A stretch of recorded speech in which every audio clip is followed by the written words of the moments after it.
boundaries, not drawn with fences, not written into law, but once they are crossed, nothing is ever the same again.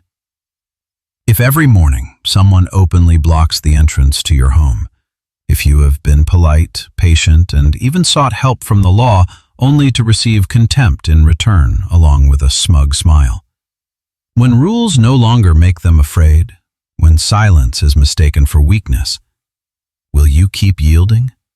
Or will you finally stand where you belong, even if just once? This story does not begin with anger. It begins with silence. And it ends with a lesson that those who disrespect boundaries never forget. Daniel Brooks was not the kind of man you would notice if you passed him on the street.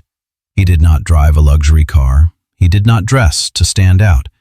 He did not speak loudly, disliked arguments, and did not need to prove himself to anyone. At 52, Daniel lived a life that was quiet in the truest sense of the word. Every morning he woke before the day entirely broke. He brewed a pot of black coffee, stood by the window for a few minutes, watching the first sunlight touch the trees in the neighborhood. Then he put on his jacket, stepped outside, climbed into his old pickup truck, and drove to his small garage, where he had spent most of his life restoring classic cars that others believed had lost all value. Daniel lived in a quiet suburb, the kind Americans describe as far enough to escape the noise, but close enough to still feel like home. The houses were not large, not new, but carefully maintained. Neighbors greeted one another with familiar nods. Everything here moved to its own rhythm, slow, steady, and stable. But there was one thing in Daniel's home that he took greater care of than anything else: the driveway. Not because of its material value, but because it held the most memories. 20 years earlier, when Daniel and his wife, Emily, bought the house, the driveway had been nothing more than an old strip of concrete, cracked and worn by time. Emily hated it the moment she saw it. She said it made the whole house look shabby, disordered. And so, on weekends, Daniel tore up the old concrete himself and replaced it with gray paving stones, laid in straight lines, perfectly balanced down to the smallest gap. Emily stood beside him, hands on her hips, smiling. "Look," she said, "when everything is in its proper place, that's enough to feel at peace." Later, when Emily passed away from cancer, the driveway became the thing Daniel cared for the most. He did not allow a single blade of grass to grow between the stones. He did not let an oil stain linger for more than an afternoon, not because of an obsession with cleanliness, but because it was how he held on to the last sense of order in a life that had once been shaken beyond repair. To Daniel, the driveway was not just a place to park a car. It was a boundary, a quiet declaration that said, "This is my home, and I have the right to protect my peace." Everything began on a morning that seemed entirely ordinary. It was a Monday. The air was cool. A light breeze stirred. Daniel stepped outside with a cup of coffee in his hand, his mind on a 1968 Ford Mustang he was scheduled to inspect for a client that morning. He opened the door, stepped down from the porch, and stopped. Right in front of him, blocking the driveway, was a sleek, black Porsche. It was not parked crooked. It was not parked by mistake. It was parked with a cold precision, completely blocking the exit. For the first few seconds, Daniel did not feel anger. What he felt was confusion, a pure kind of confusion, like seeing something that did not belong in the scene before you. He stood still, blinked, looked again as if the car might disappear if he stared long enough. The street was still quiet. The house across the street had an empty driveway. There was legal street parking available nearby. There was no reasonable explanation for the car to be there. Daniel looked around. Then his gaze settled on the house opposite, the one that had been sold just a few weeks earlier. He vaguely remembered the day the family moved in, louder than necessary. Cars are coming and going constantly, and this Porsche. He had seen it drive by a few times, its engine growling with showy arrogance. Daniel let out a slow breath. Maybe it was just a mistake, he told himself.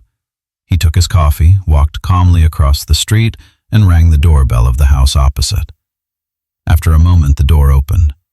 A woman appeared in a morning robe, her face still wearing irritation from being disturbed. Daniel smiled politely and introduced himself in a calm voice. He explained that perhaps her son had accidentally parked in his driveway, blocking his driveway and preventing him from leaving for work. The woman did not apologize. She did not seem surprised. She only sighed, as if Daniel were the inconvenience. She turned back inside and called for her son. A few minutes later he appeared, young, tall, with a lazy posture and an indifferent gaze. Without saying a word, he got into the car, backed it up, and parked it in his own driveway. Not a nod, not an apology. Daniel stood there holding a cup of cold coffee with the uneasy feeling that something was wrong. Still, he told himself, it's fine. Maybe the kid was just careless. That's the end of it. He returned home, got into his truck, and drove away, almost 20 minutes later than planned. That day, Daniel could not stop thinking about what had happened in the morning, not because of the car, but because of the attitude. The way they had looked at him, as if his driveway were a temporary option, as if his boundary could be shifted simply because they felt like it. But Daniel still believed in goodwill. He believed most people understood limits. Sometimes they just needed a reminder. The next morning, he woke a little earlier, brewed his coffee, stepped outside, and his heart sank. The Porsche was there again, same spot, same angle, same chilling sense of entitlement. This time, Daniel was no longer confused. Instead, he felt something else, something he had not felt in many years. Violation. No one had said a word to him. No one had asked for permission. No one had explained anything.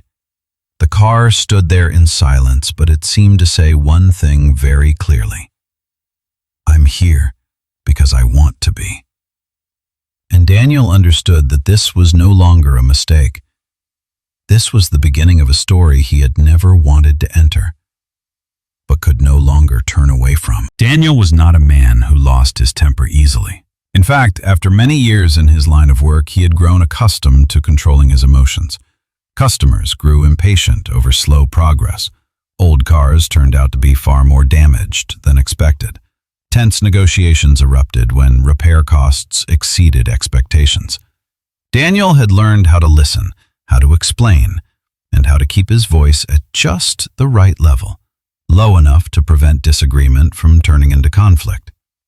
But that morning, as he stood there, looking at the Porsche blocking his driveway for the second time, Daniel realized a truth that was difficult to accept. Not all silence is taken for politeness. There are people who, when you take one step back, do not show consideration. They only see space to move 2 steps forward. Daniel stood on the porch for a long time. The coffee in his hand went cold faster than usual. He did not go across the street right away, not out of fear, but because he was trying to understand the motive behind the act. The kid had his own driveway. The street had plenty of parking, so why Daniel's? That question haunted him during the drive to the garage that morning. He arrived late. His client's appointment was delayed. He apologized, as he always did, but inside a thin wire was being pulled tighter and tighter. That evening, Daniel returned home earlier than usual. He sat in the garage, cleaning his tools, rearranging the wrenches and screwdrivers that had sat in their proper places for years. Usually the routine calmed him. Today, it did not. He looked out at the driveway through the small window. The gray paving stones were still perfectly aligned. Nothing had changed. And that was precisely what unsettled him. Daniel decided to write a note. Not the kind filled with anger, not written in red ink, not a single harsh word. Just a few short, polite, proper lines. This is a private driveway. Your vehicle is blocking access to my home. Please do not park here again. Thank you. The next morning, Daniel tucked the note under the Porsche's windshield wiper, then carefully drove a different old car from the garage, looping around the side lawn to get out. The tires left a few deep tracks in the grass Emily had once tended with great care.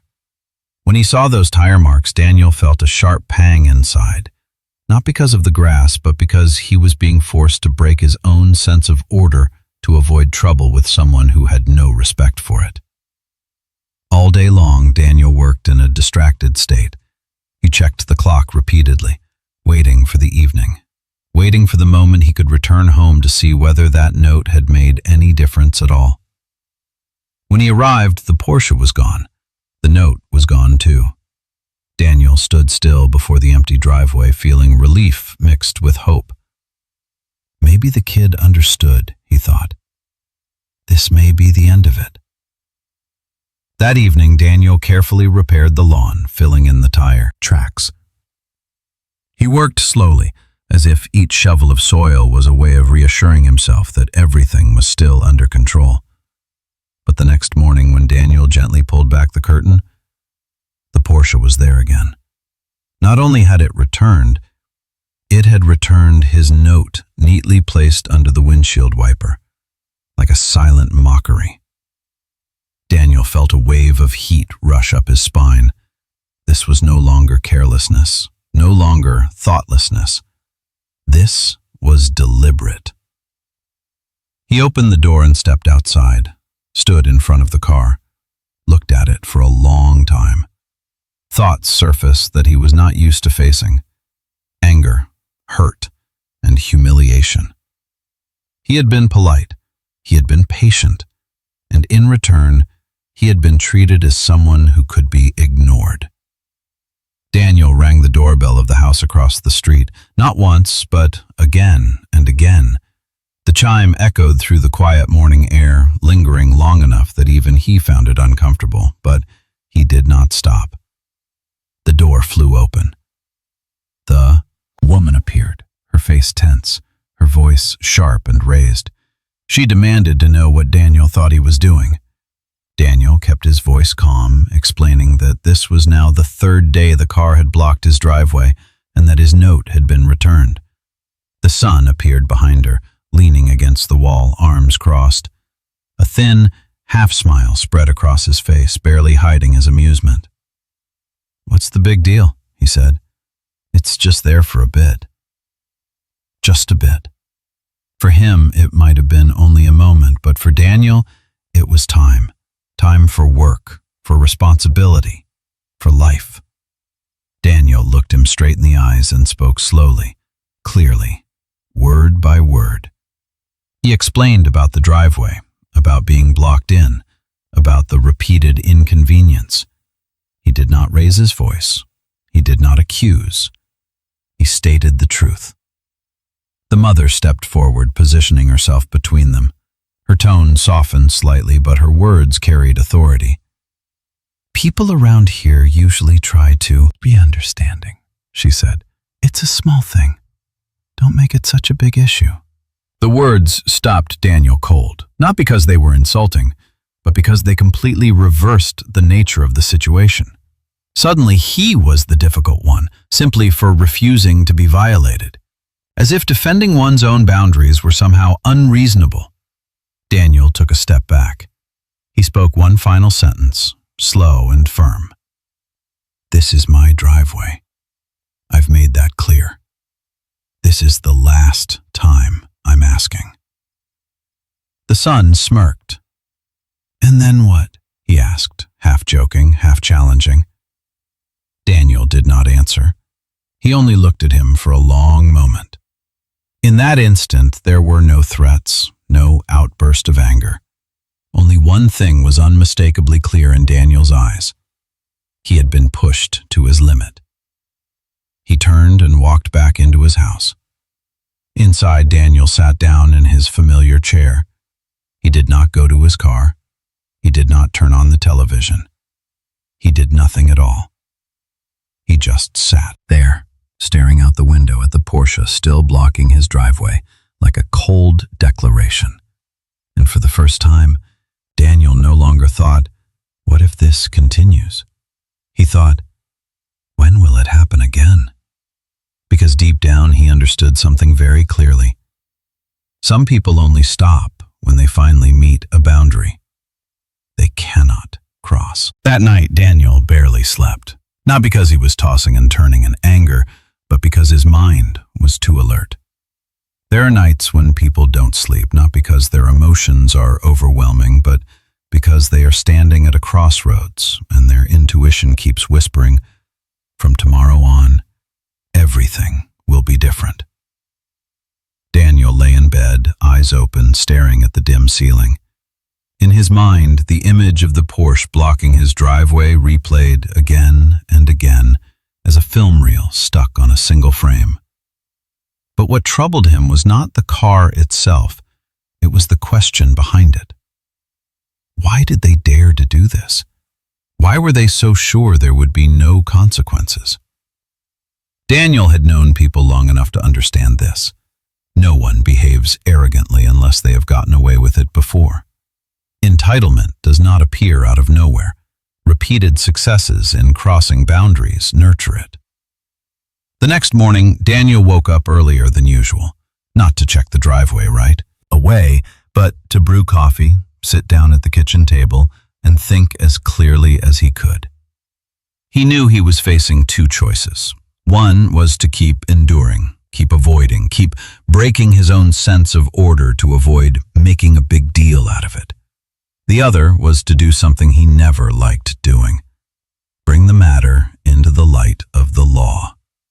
Daniel was not someone who believed the police were the answer to every conflict, but he believed in principles, and the principle was simple. When a boundary is violated, you have the right to ask for protection. He called the local police department's non-emergency number. The voice on the other end was calm and professional. Daniel explained the situation clearly, without emotional embellishment.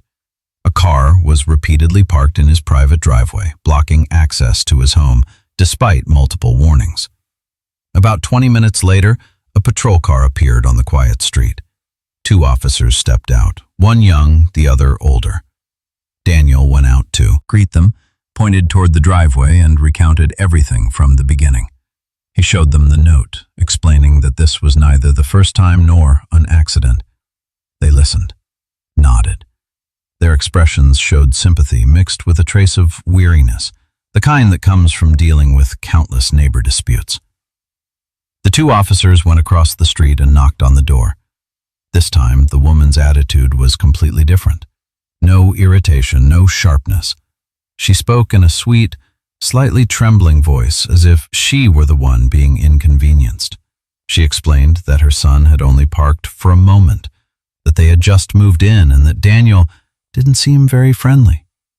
Daniel watched from a distance, feeling as though he were witnessing a play he had never been told about, a play in which the role of the victim had already been assigned. Eventually, the son appeared and lazily moved the car.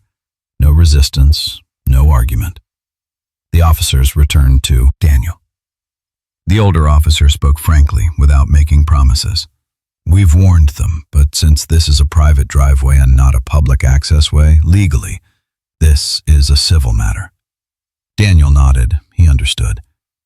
"You can call a private towing company if this continues," the officer added as a final word of reassurance. When the patrol car left, the street returned to its original quiet. But Daniel knew something had changed. The family across the street had just learned an important lesson, not a lesson about boundaries, but a lesson about the limits of the law. They had seen the final line and realized they could stand right in front of it without being punished. And the thing Daniel feared most happened. The next morning, the Porsche appeared again, right on time, right in place, like a cold reminder that yesterday's call to the police had meant nothing at all. Daniel stood at the door, gripping his coffee cup tightly. Inside him, there was no more anger. Only one clear feeling remained: being disregarded. This time he did not go across the street. He did not write another note. He called a 24-hour towing company directly. The voice on the other end sounded confident. They asked for the address, confirmed the situation, and promised to arrive within 30 minutes. Those 30 minutes passed very slowly. Daniel stood inside, looking out through the window. He imagined the Porsche being towed away, not out of satisfaction, but because it would be a clear consequence, something that should have happened long ago. The loud engine of the tow truck echoed from the end of the street. Daniel stepped outside. The driver, a large man with a weathered face, began working quickly and professionally. But before he could attach the tow line, the door of the house across the street burst open. The woman rushed out, her voice shrill, phone in hand. She shouted that the car belonged to her son, that they had no right to tow it, that she would sue. The driver stopped, looked at Daniel, then looked at the woman. He sighed. "I'm sorry," he said quietly to Daniel. "Company policy. If the owner is present and objects this aggressively, I can't proceed." And then, like a slow-motion scene filled with bitterness, the tow truck drove away. The woman stood in the middle of Daniel's driveway, a fleeting smile crossing her lips. The son appeared behind her, arms crossed, eyes full of defiance. They said nothing. They didn't need to. Everything was already clear. Daniel stood there for a long time after they went back inside. The street was so quiet he could hear the wind moving through the trees. And in that moment, a cold truth surfaced in his mind, clearer than ever. He had done everything right. And it still wasn't enough. The law had been called. The police had come. The tow truck had arrived. Yet those people still stood there, on his boundary, without fear. Daniel went back inside and closed the door. He sat down in his familiar chair. He didn't turn on the lights. He didn't turn on the TV. He just sat in the darkness, listening to his own heartbeat. And for the first time, he understood this. There are situations that the law cannot resolve for you. It can only tell you what you are allowed to do. How you do it? It's your choice. Daniel lifted his head and looked out the window once more. The Porsche was still there. But this time it was no longer just a car. It was a question.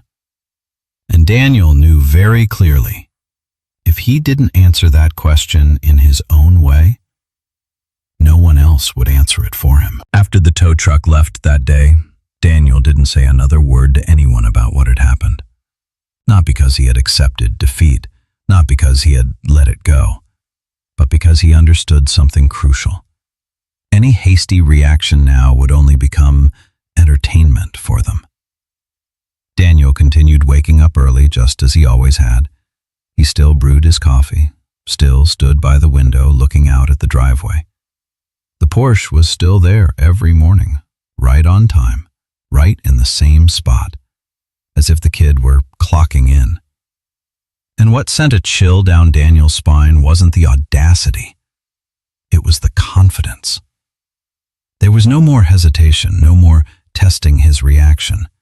The kid stepped out of the car, glanced toward Daniel's house, formed a thin smile, and went back inside, like someone certain he couldn't be touched. Daniel didn't go outside, didn't write another note, didn't call the police, didn't call a tow truck again. He did the one thing that surprised them the most. He went completely silent. But this was not the silence of surrender. It was the silence of someone who was observant. Every morning, Daniel recorded the time the car appeared. Every afternoon, he took a photograph. Not secretly, not in a rush, just a new habit, steady and patient. He began to read. Not the news, not social media, but the law. Dry, dense texts most people avoided. Property rights law, trespass law, regulations on removing obstructions from private land. Daniel read slowly, carefully, the way he would dismantle a complex engine, missing no detail, knowing that even a single small bolt could change the entire structure. During the day, he worked at the garage. At night, he sat in front of his computer, blue light casting over his calm face. He wasn't looking for revenge. He was looking for the exact boundary between what was permitted and what could not be prosecuted. Meanwhile, across the street, their confidence kept growing. The son began parking without even looking. The mother no longer hid the contempt in her eyes when she glanced at Daniel from afar. They believed they had won. And that belief, what made them careless, was what?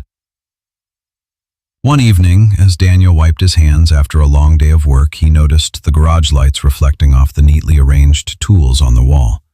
Wrenches, jacks, wheel removal tools. A specialized toolkit he had accumulated over more than 20 years in the trade.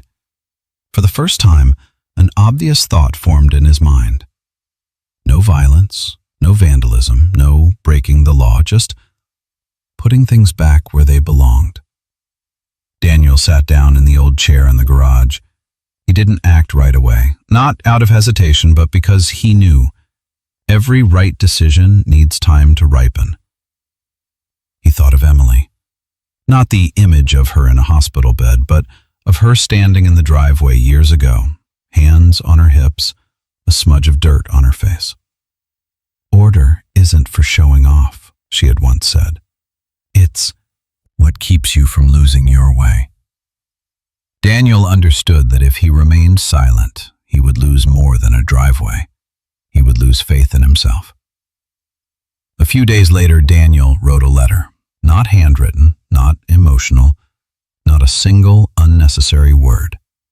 The letter was carefully drafted, citing legal statutes, clearly stating dates and times, listing each instance of trespass, and ending with a short but unambiguous paragraph. If this behavior continues, I will take the necessary and lawful measures to remove the obstruction from my property. Daniel printed 2 copies. One was sent by registered mail requiring a signature. The other was laminated and placed neatly in a drawer. He didn't expect them to understand. He only needed proof that they had been warned. On the day the mail carrier arrived, Daniel stood by the window. He saw the woman sign for the letter. She didn't read it right away, just glanced at it and closed the door. Daniel smiled faintly, not out of joy, but because he knew. From that moment on, everything had changed.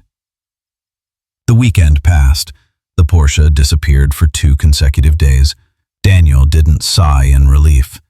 He didn't feel triumphant. He understood the nature of arrogance very well.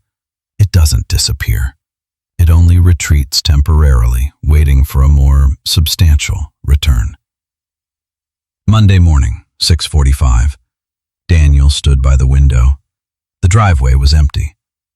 6:50. Still empty. A brief doubt crossed his mind. I may have gone too far. Perhaps it may be over. Then, at exactly 6:55, the Porsche appeared at the end of the street, driving slowly, turning into Daniel's driveway, parking in the same spot as before. The son stepped out of the car, paused for a second, and looked straight at Daniel's window as if to make sure he was being watched. Then he turned away. Daniel didn't move. No anger, no trembling. Inside him, everything suddenly became very still, like the moment before an actual storm begins, when the air freezes, and you know there is no turning back. Daniel turned back into the house. He opened the drawer, took out the laminated letter, placed it on the table, and in the silence, he understood one thing with absolute clarity. His silence had finally been heard. It was just that they didn't yet understand what it meant. But they would soon. Not through words, not through arguments, but through a lesson carefully arranged, as precise as the paving stones in his driveway. That night, Daniel didn't sleep. Not because of worry, not because of fear, but because for the first time in a very long while, he knew exactly what he was going to do. The feeling wasn't loud, not exciting, not tense. It was still like the surface of a lake at dawn when the wind stops blowing and every movement carries meaning. Daniel lay on the bed, one hand resting on his chest, listening to the steady rhythm of his heartbeat. His mind no longer held any what-ifs or should-is. Every possibility had been considered. Every risk had been measured. All that remained was timing. 2 a.m. The neighborhood was submerged in deep sleep. No cars, no lights, only tree branches swaying gently beneath a thin wash of moonlight. Daniel stepped into the garage. He turned on the light. A soft yellow glow spread across the familiar walls. Every tool was precisely where it belonged, hung neatly, silent, waiting. There was no rush, no emotional impulse. Daniel changed clothes, rolled up his sleeves, and took a slow breath. He didn't look at the driveway yet. He checked each item. The jack stands, the torque wrench, the wheel removal tools, the specialized windshield kit. Everything had been ready for years, just never for this purpose. Daniel pushed the garage door open. The Porsche lay there, glossy black, motionless like a sleeping predator. It had no idea that the space it occupied was no longer being tolerated. Daniel began. He didn't work fast. He worked correctly. The jack was positioned at the precise load point. With only a few controlled motions, the car lifted off the ground, suspended in the air. Daniel placed the jack stands, secure, stable, safe. No clanging metal, not a single unnecessary sound. The first wheel came off, then the second, the third, the fourth. The expensive wheels were placed neatly against the garage wall, carefully padded with cloth like display pieces. The car now stood exposed, stripped of its former confidence, no longer touching the ground, no longer capable of movement. Daniel didn't stop. He opened the front compartment and removed the battery, carefully disconnected each terminal without damaging anything. The lights went out. The system fell utterly silent. No horn, no alarm, no resistance. As if the car itself understood. It had been in the wrong place for far too long. Daniel removed the mirrors, removed the wipers. Each small part was laid out in straight lines. No chaos, no mess. Everything resembled a wordless lecture on order. Finally, he stood before the windshield. This was the hardest part, and the deciding one. Daniel took the specialized cutting tool, its blade long and thin. He moved slowly, evenly, as if performing surgery.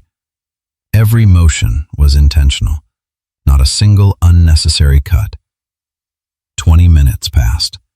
The windshield separated from the frame, intact. Daniel used suction grips to lift it, then leaned it carefully against the wall of the house, where space had already been prepared. The Porsche was no longer a car. It was an empty shell, standing on jack stands wide open to the night air. Daniel stepped back, observed. No satisfaction, no triumph. Only one clear feeling. Everything had returned to its proper place. He cleaned the tools, closed the garage door, went inside, showered, and changed into clean clothes. Then he brewed coffee. Dawn began to break. Daniel sat in his familiar chair by the window. The first light of day filtered through the trees, illuminating the driveway. No longer a space being occupied, but a stage for truth. Right on time. The door of the house across the street opened. The son stepped out, keys in hand, earbuds still in. He didn't look toward the car immediately. His stride was familiar, confident. Then he stopped. 1 second. 2 seconds. The earbuds fell to the ground. The coffee cup slipped from his fingers. He stood frozen. The Porsche in front of him no longer resembled what it had been yesterday. No. Wheels. No windshield. Bare. Silent, like a lesson laid out with brutal clarity. "Mom!" The shout ripped through the quiet morning. The door flew open. The mother rushed out, robe disheveled, her face still half asleep.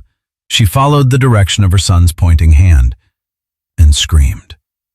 Not a scream of anger, but the scream of collapse. Daniel stood up, stepped onto the porch. He didn't smile, didn't fold his arms, didn't posture or challenge. He stood there, calm. "What did you do?"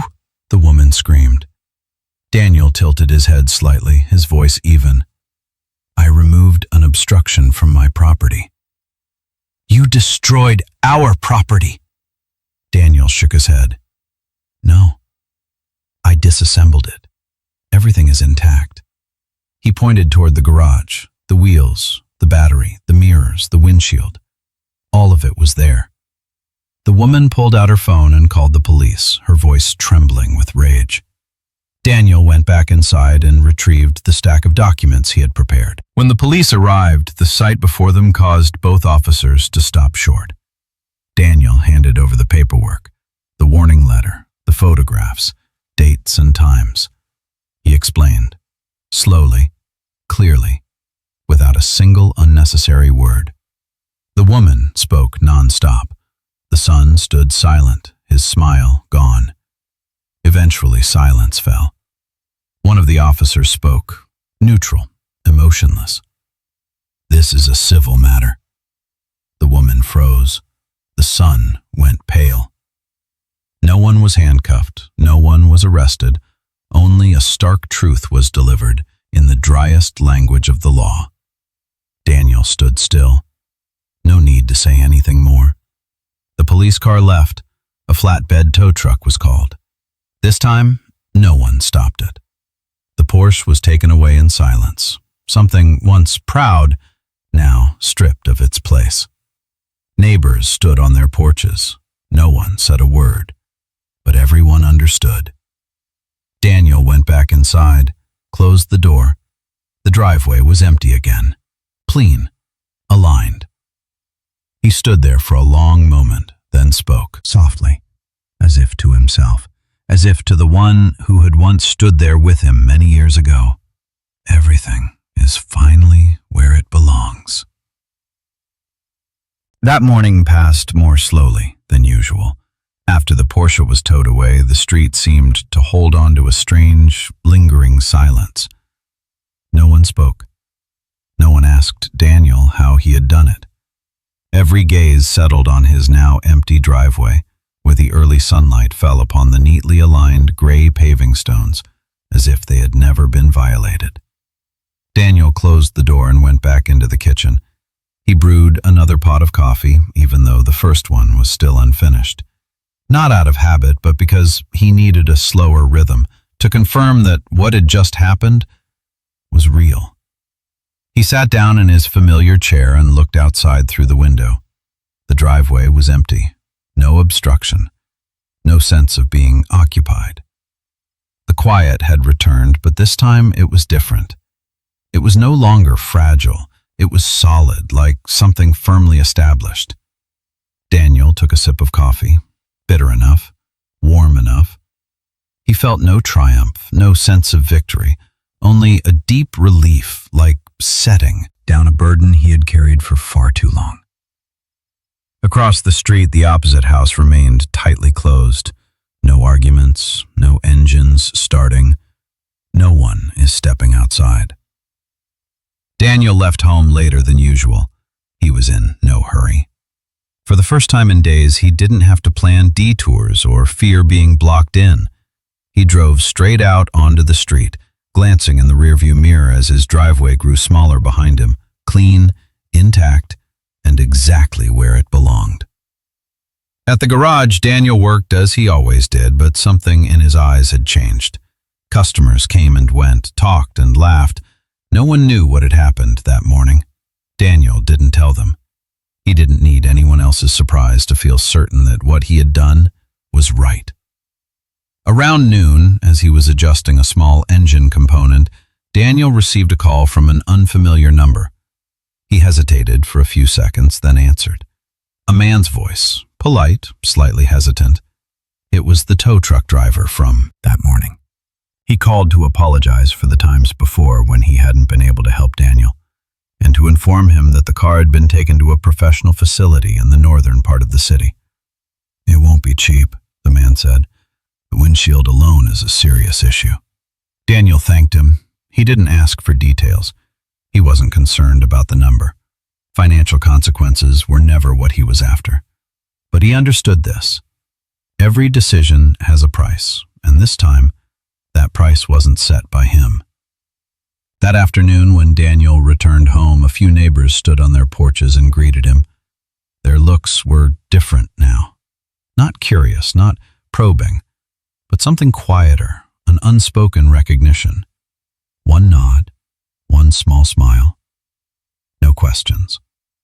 Daniel returned the gestures with his usual calm. He knew that in neighborhoods like this, silence was often the clearest form of acknowledgement. A few days passed. The house across the street began to show signs of disruption. More cars are coming and going, hasty departures. Doors are opening and closing with force. No more loud music, no more showmanship. Daniel saw the mother a few times. She no longer stood upright, no longer carried that defiant look. Her eyes skimmed past Daniel's driveway quickly, as if it had become a memory she didn't want to touch. The son appeared less often. When he did, he no longer looked toward Daniel's house, not out of embarrassment, but because of something heavier. Awareness. Some lessons don't need to be taught. They stand there, quietly, forcing people to look. A week later, Daniel found an envelope in his mailbox. No return address. Inside was a copy of an invoice, a number circled in black ink. Daniel didn't read it carefully. He glanced at it once, then placed the envelope in a drawer. He felt no satisfaction, no pity either. Only one obvious truth. Arrogance always comes with storage fees, and eventually, the bill is sent. That weekend, a for sale sign appeared in front of the house across the street. Daniel noticed it while watering his plants that morning. He stood still for a few seconds, the hose letting water run gently over the paving stones. He wasn't surprised. He only felt that order was correcting itself. In the days that followed, the neighborhood slowly returned to its old rhythm. Children playing, lawn mowers humming, quiet afternoons. No one mentioned the Porsche, but everyone remembered. Daniel continued with his life. He worked, tended the garden, and cleaned the driveway every morning as he always had. Sometimes he paused, looked down at the gray stones beneath his feet, and thought of Emily. Not with a sharp pang of sadness, but with a sense of completeness. He remembered her words. Order isn't for showing off. It's so you don't lose your way. Daniel understood that what he had protected wasn't just a driveway. He had protected his final boundary. Some afternoons he sat on the porch, watching the sunset touch the empty driveway. No unfamiliar cars. No intrusion. Just a small space returned to its rightful meaning. And in those moments, Daniel thought about people like that family. Not with judgment, but with a profoundly human understanding. No one believes they'll have to pay a price until they genuinely do. The for sale sign remained for a few more weeks. Then one day, it was gone. Trucks arrived. Belongings were moved out. No noise, no goodbyes. Daniel stood inside looking through the window. He didn't wave. There was no need. Everything that needed to be said had already been spoken through action. On another morning, very much like the mornings before this story ever began, Daniel stepped out onto the driveway with a cup of coffee in his hand. The air was cool. The breeze was light. The gray paving stones lay still, perfectly aligned. He stopped and took a deep breath, not to savor a victory, but to remember this feeling. The feeling of someone who had stood firm in his place, without raising his voice, without proving anything, without needing recognition, simply by not stepping back. Daniel went back inside and closed the door. Outside, the neighborhood continued living. Inside, a small order had been restored. And sometimes, as Daniel understood very well, that is all a person truly needs. Only when the house across the street stood empty did Daniel truly feel the quiet. Not the kind of quiet that comes late at night, not the quiet when people temporarily stop moving, but the quiet of a place that has returned to its true nature. That morning, Daniel stepped outside earlier than usual. The sky was clear, the air was cool. The trees in front of the house swayed gently in the light breeze, casting long shadows across the gray driveway. He stood there for a long time, longer than his daily habit ever required. No car is blocking the way. No unconscious sense of vigilance. No need to check again just to be sure. The driveway was simply a driveway. Daniel realized that over the past few weeks he had grown used to preparing for intrusion. He prepares himself each morning, preparing for irritation, preparing backup plans. And now, with everything finally over, he had to relearn how to stop preparing for it. He smiled faintly, as if practicing a state of being that had once belonged to him. At the garage, work continued as usual, but small stories began to surface. Customers had heard fragments from neighbors. Someone mentioned the Porsche. Someone else asked if Daniel was that neighbor. Daniel didn't deny it, nor did he explain. He said, "That's old news." But he knew that for others, it wasn't just old news.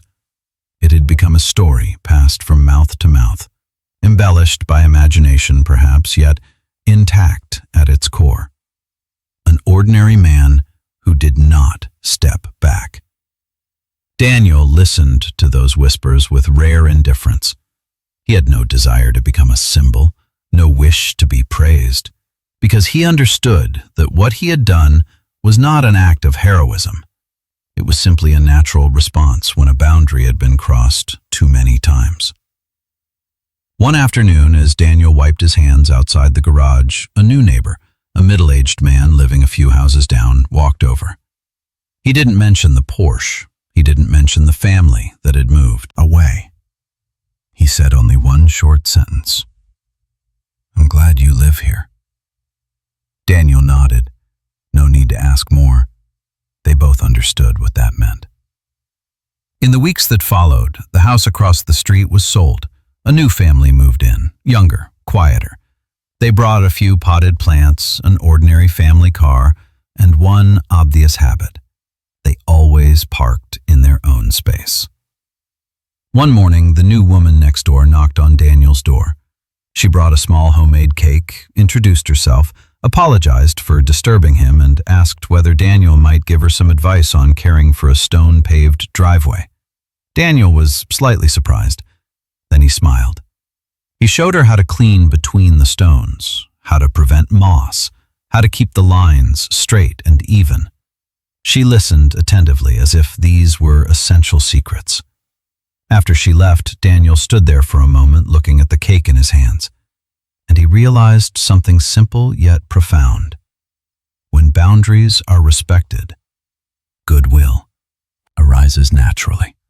No need for force, no need for threats, only clarity. That evening, Daniel sat on the porch watching the warm light fall across the driveway. He thought about everything that had happened, not with judgment, but with a mature understanding. He understood that the family who had lived there before were not bad people in a simple sense. They were accustomed to a world where every boundary could be pushed back if one was loud enough, wealthy enough, or forceful enough. And And Daniel also understood this. If he had not held his ground, the story would have repeated itself, not only with him, but with someone else. Some lessons are not written in books. They are passed on through action. Daniel thought of Emily, not the image of her in her final days, but on a distant afternoon when they sat together on the steps, looking at the newly paved driveway. Back then, Emily had said softly, "I like this feeling. Everything is clear. Nothing overlaps." At the time, Daniel thought she was talking about aesthetics. Now he understood. She was talking about life. Boundaries are not meant to divide people. They exist to keep relationships from becoming distorted. When you know what is yours, you don't need to take what belongs to someone else.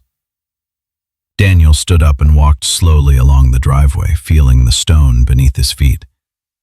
He felt no pride, no arrogance, only a quiet steadiness. It was the feeling of someone who had passed through conflict and emerged without losing himself. This story would be told in many ways. Some would focus on the car. Some would remember the police. Some would only talk about the mechanic who dismantled a Porsche. But Daniel knew that wasn't the real story. The real story was this. A man chose not to step back from his boundary, and by doing so, he reminded an entire neighborhood of something everyone once knew, but sometimes forgets. Respect is not something you ask for. It is something you hold. Night fell. Lights dimmed. The neighborhood settled into silence. Daniel closed the door and went back inside. Tomorrow would look like the days before this story ever began. Work, coffee, garage, driveway. No more story. No more conflict. Just a small order. But enough for a person to feel that they are living in the right place. And sometimes, as Daniel understood very well, that is the most beautiful ending an ordinary story can have. Some stories end very clearly. A winner, a loser, everything sealed with a neat final period. But Daniel's story wasn't like that.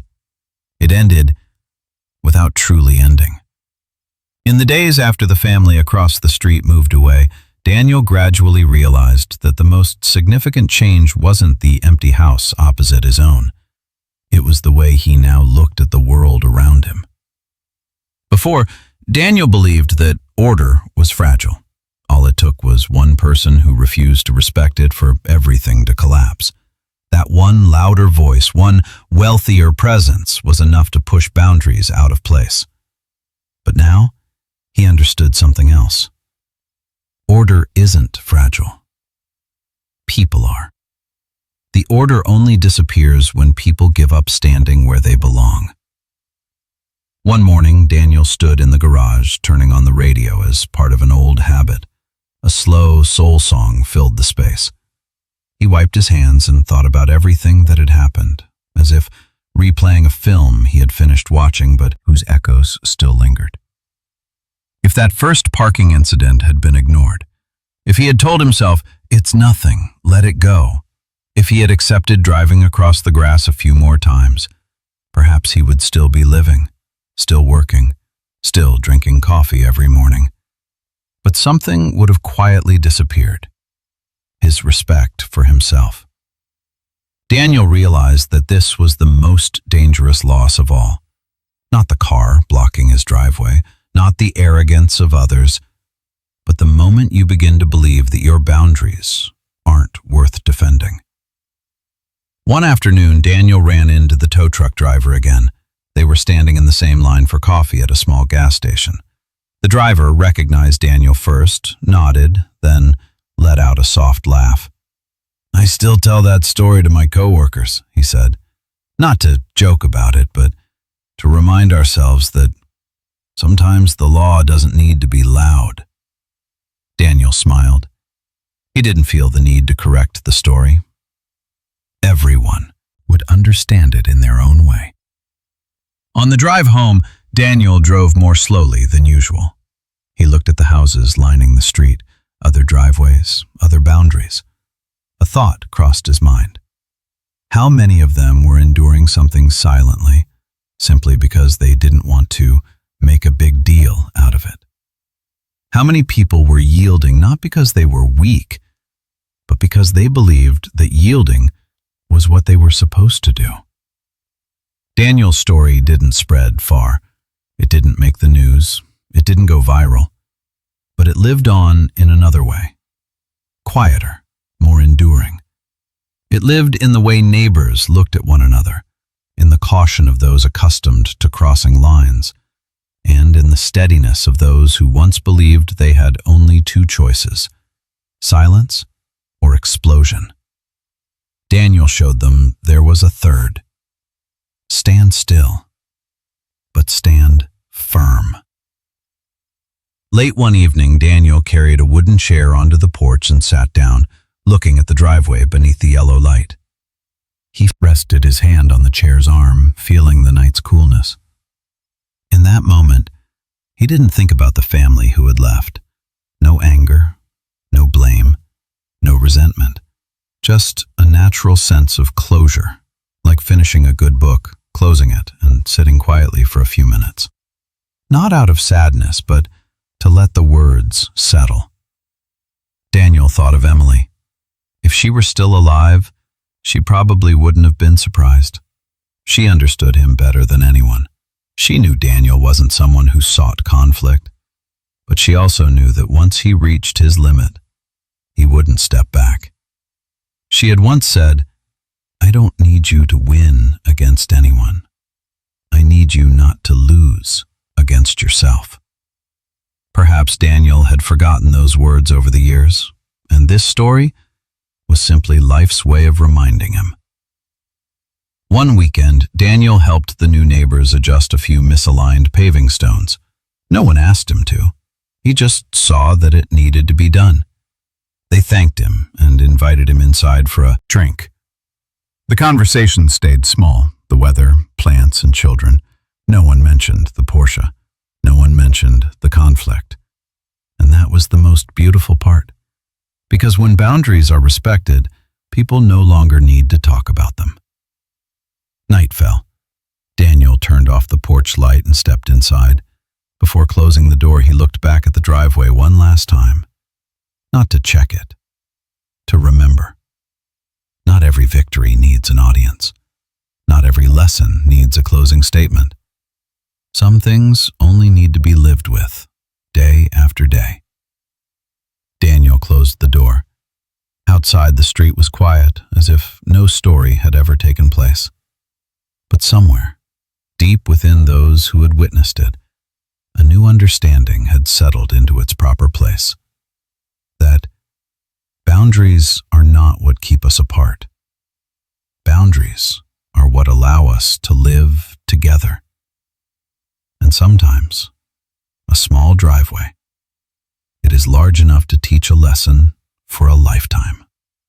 Time is the only thing capable of soothing everything without saying a word. Several months passed after the Porsche left Daniel's driveway. There were no traces left of the former noise. No more cautious glances each morning. No more habit of checking through the curtains before stepping outside. Life returned to its old rhythm. But this time, it carried a different layer of stillness, more profound and more enduring. Daniel began to notice the change in tiny moments. One morning, while washing his hands at the sink and looking out the window, he suddenly realized he had stopped counting the hours. Before, he always knew exactly when that car appeared, when it left. Numbers had been his way of protecting himself. Now, time had returned to its true meaning, simply passing. At the garage, Daniel worked a little more slowly, not because of age, but because he no longer felt pressured. He spent a few extra minutes aligning a bolt, wiping away an oil smudge, and listening to an engine longer before deciding. Some customers noticed and joked that he might be resting more these days. Daniel just smiled. He wasn't resting. He simply no longer had to be on guard. One afternoon, Daniel ran into the son of the former family, entirely by chance.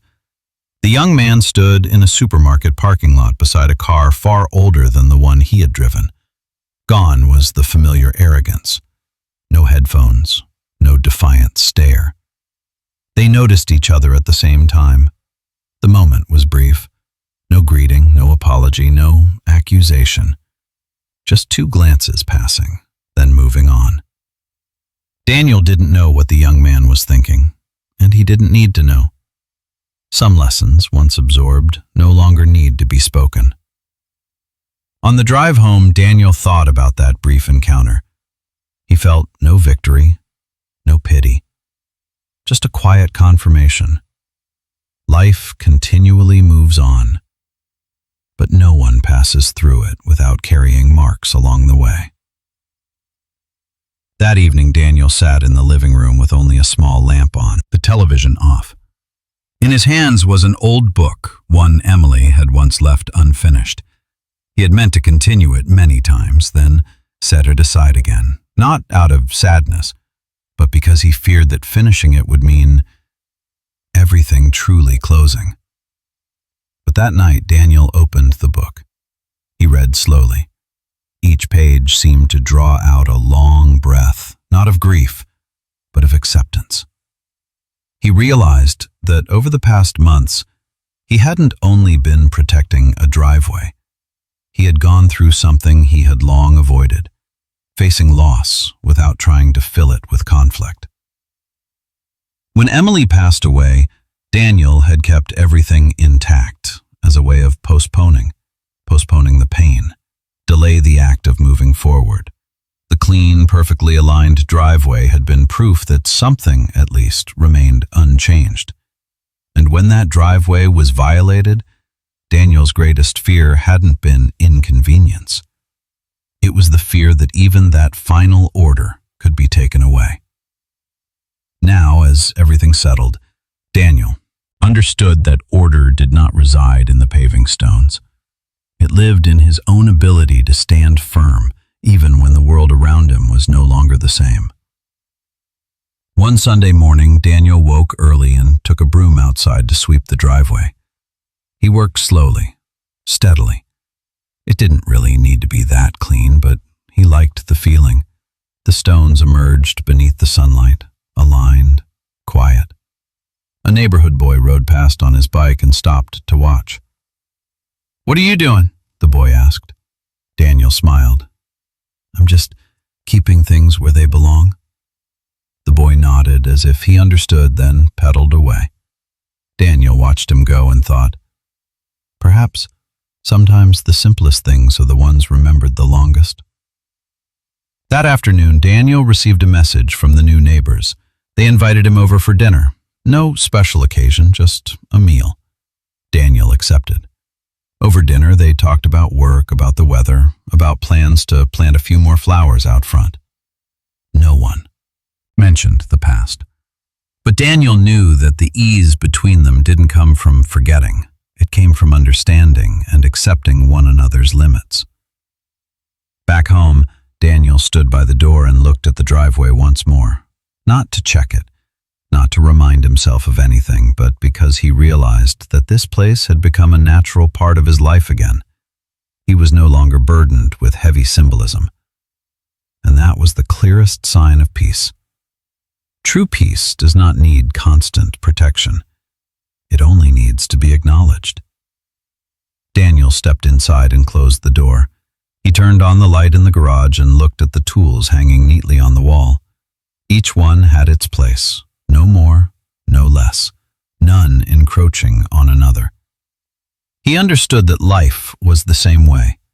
Not everyone will respect your boundaries, but when you are clear with yourself, those who don't belong will eventually move on. This story would fade from many people's memories. For them, it would remain only a neighborhood anecdote. But for Daniel, it was a quiet milestone, a place where he learned that protecting boundaries doesn't make you rigid, it makes you free. That night before going to bed, Daniel stood by the window and looked outside. The driveway lay still beneath the streetlight. It didn't need to prove anything. It didn't need to speak. And in that moment, Daniel understood with complete clarity. Peace does not come from defeating someone. It comes from no longer having to explain why you deserve respect. He drew the curtains, turned off the light. Another day came to a close. No noise, no climax, just an ordinary day. And after everything, that was the most extraordinary thing of all. There was one very ordinary morning. No event, no conflict, nothing needed to be resolved. Daniel Brooks stepped out of his house with a cup of coffee in his hand, like thousands of mornings before. Sunlight slanted through the trees, falling across the familiar gray stone driveway. No unfamiliar car blocking the way. No engine growling. No defiant glance from across the street. Just an open space, exactly as it was meant to be. Daniel paused for a few seconds, not to check, not to stay alert, but to notice. To realize that there are moments when, only after everything is past, you understand that what you protected was not a piece of property, but yourself. He took a sip of coffee, winced slightly at the familiar bitterness. Then he smiled. A tiny, very private smile, not for anyone else, just for himself. Daniel's life did not change much after all of this. He still worked in his small garage, still repaired old cars that others had long given up on, still listened to soul music in the evenings, still tended his garden, trimming each branch out of habit without needing a reason. But one thing had changed, though no one could see it. Daniel no longer had to convince himself that protecting boundaries was the right thing to do. He had lived that truth. Some afternoons he sat on the porch watching the neighborhood children play. Their laughter rang out freely, without caution, without restraint. Daniel thought to himself, that is precisely how people should feel when they enter another person's space. Safe, because they know they are not crossing a line. The family that once lived across the street had become a faint memory. No one talked about them anymore. Not because they were forgotten, but because their story had fulfilled its purpose. The other neighbors didn't need to say it out loud, but they understood. They understood that boundaries in this neighborhood were not something to be negotiated through loud voices or money. They understood that silence was not the same as weakness, and that understanding subtly changed the way everyone behaved, very gently, very slowly, but very real. Daniel knew not everyone would draw the same lesson from this story. Some would say, he was too rigid. Some would think, it was just parking, why make such a big deal? Others might quietly smile, seeing it as a rare moment of justice, feeling satisfied. But Daniel didn't concern himself with those interpretations, because the real lesson had never been about the Porsche. It lived in a profoundly human moment when you were forced to ask yourself, if I step back today, where will I still be standing tomorrow? There are boundaries that, when crossed for the first time, you can comfort yourself by calling it an accident. The second time, you might tell yourself you should be more tolerant. But by the third or fourth time, that tolerance is no longer a virtue. It becomes self-erasure. Daniel understood this not because he was wiser than others, but because he had lost too much to learn that there are things which, if you don't protect them, no one else will do it for you. That evening, as he turned off the garage lights, Daniel paused to look at the tools hanging neatly on the wall. Each one had its own place, no overlap, no dominance, no intrusion. He thought to himself, in the end, life only needs to be this simple. Each person knows their place and respects the place of others. If there was anything Daniel wanted to say to those listening to this story, he probably wouldn't know much. He would say just one sentence, slowly. Don't wait until you're angry to protect your boundaries. Protect them because you deserve to. Not to defeat anyone, not to prove anything, but so that when you stand alone in your own space, you don't have to ask yourself why you stayed silent for so long. Perhaps you're living in a different story. Not a driveway, not a car. It could be your job, a relationship, a sacrifice that has lasted far too long. And maybe, like Daniel once did, you're telling yourself, it's fine. Let it go. If so, remember this. Peace does not come from avoiding conflict at all costs. It comes from knowing which boundaries you cannot afford to lose. Daniel closed the door to his house. Outside, the street was quiet. The driveway lay there, silent, aligned, no longer needing to prove anything. A story ended. Not with applause, not with a loud victory, but with something simple and rare in modern life. Respect returned to its proper place. If this story made you pause for a few seconds to think, if it touched a boundary somewhere in your own life, then perhaps we are searching for the same thing. Like if you believe small stories can carry big lessons, share if you think someone else needs to hear this story, and subscribe to continue walking with deep life tales, where ordinary moments are told with depth, stillness, and the courage to stand exactly where you belong. Because sometimes, simply not stepping back, it is enough to change the entire story.